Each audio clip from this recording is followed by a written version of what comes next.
Presented by Satyam Savarya Recording Studio.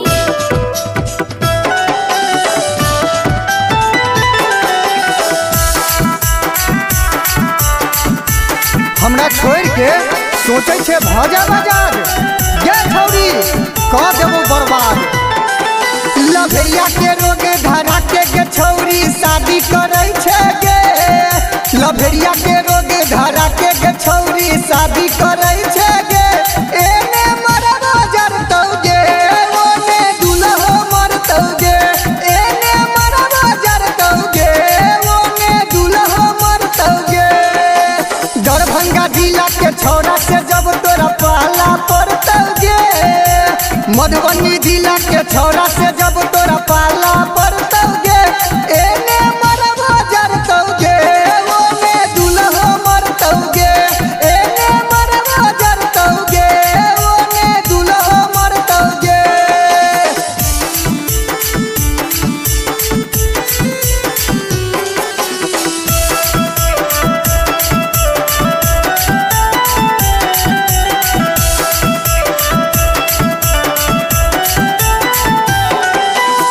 कहे छले तोरे से शादी करे बहु जरूर रे। सिख सर उठावे पछौरी को देलही मजबूर गे। हे गे कहे छले तोरे से शादी करे बहु जरूर रे। सिख सर उठावे पछौरी को देलही मजबूर गे। सेनुर तोरा पड़तौ त हमर दिल जरतै गे। हाथ में हथियार देखी के तोहर बापो डरतौ गे। एने मरबो जरतौ गे ओने दुल्हो मरतौ गे।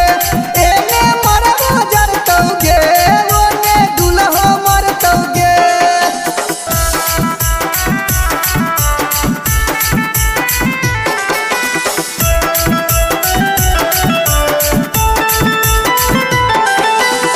कर छलियो प्यार तोरा दिल से हम करे जागे। दोसरा से शादी रचा के सनका देलही भेजा गे। के छौरी कर छलियो प्यार तोरा दिल से हम करे जागे। दोसरा से शादी रचा के सनका देलही भेजा गे। किशन के बटिया से गे छौरी अब नहीं बचबे गे। शकील मनोजवा पीछा जे पड़तौ त ससुरो न जाइबे।